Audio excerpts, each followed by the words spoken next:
I've done that all the way along. Okay, I'll do a quick fast forward.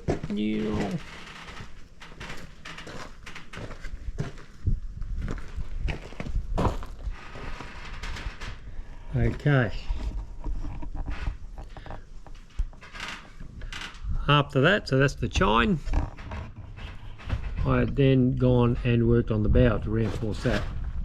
Like a lot of things, I just keep beefing a little bit up whilst I have the opportunity, and these areas need to be done before I can do the painting on top half of the boat.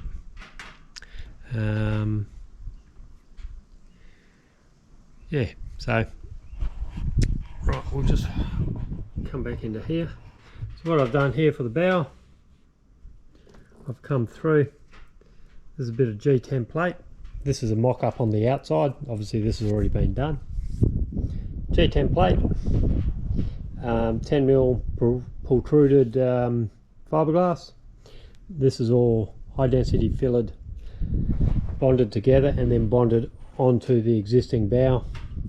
Existing bow was rubbed back to the existing fiberglass, so we didn't cut into it, just onto it. And then on top of that, there's a 420 double bias wrap there and a bigger one down here. So and it only goes up to here, and then I've tapered it off. So this obviously has 2 layers of double bias on it that I put on there.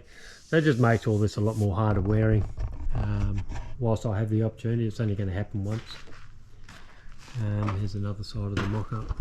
Okay, and I'm not too worried about anything down here until later in the year, and when summer kicks around again, I'll work on the bottom.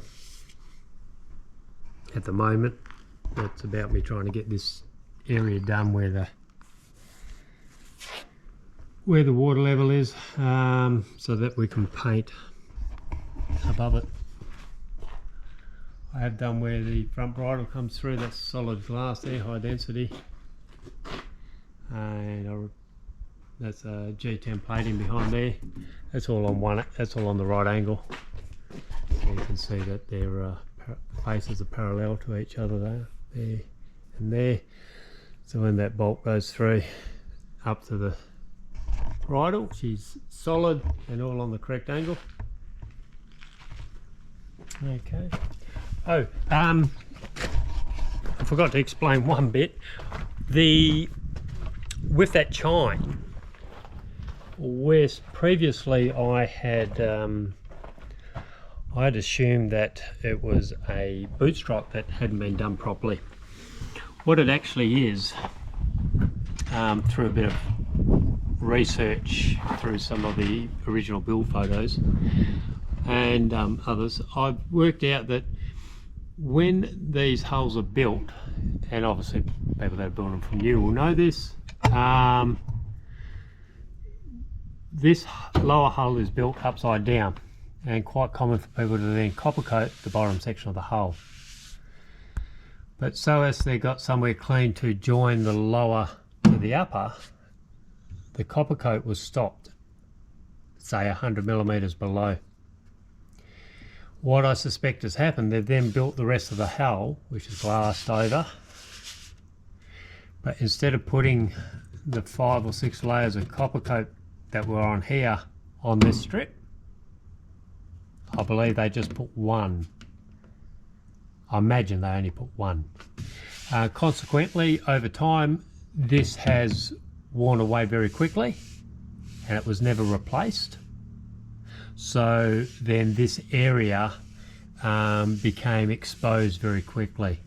So that's why I've taken this glass all the way across and down. So it's covering the area that was exposed, any of the chips in the corner of the chine, but any of the damage or the weakness imposed here. And it's not structural, so it's, well, it might be now.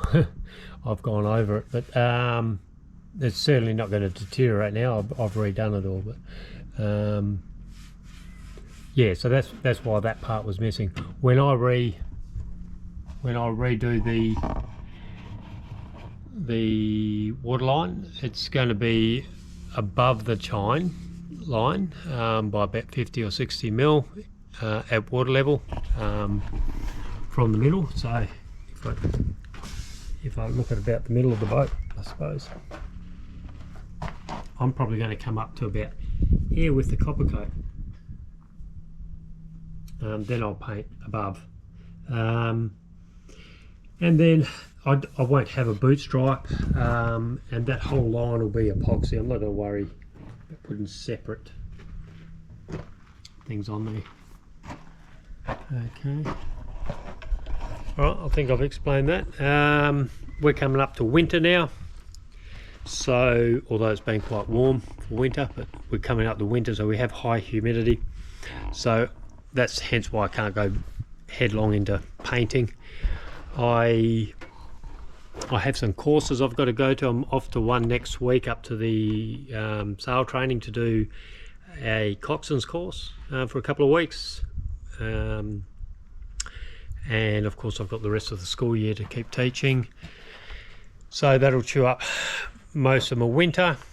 So until I get to about September, I won't look at doing any painting, so I'll see how I go September towards Christmas, and then we'll look at doing some painting. But they're my updates at the moment.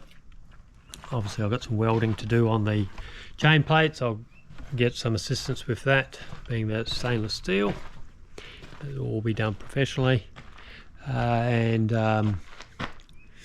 what else we got? That's about it, really. We'll all catch us in a, I don't know, couple of months, I suppose. I'll give you an update. See you later.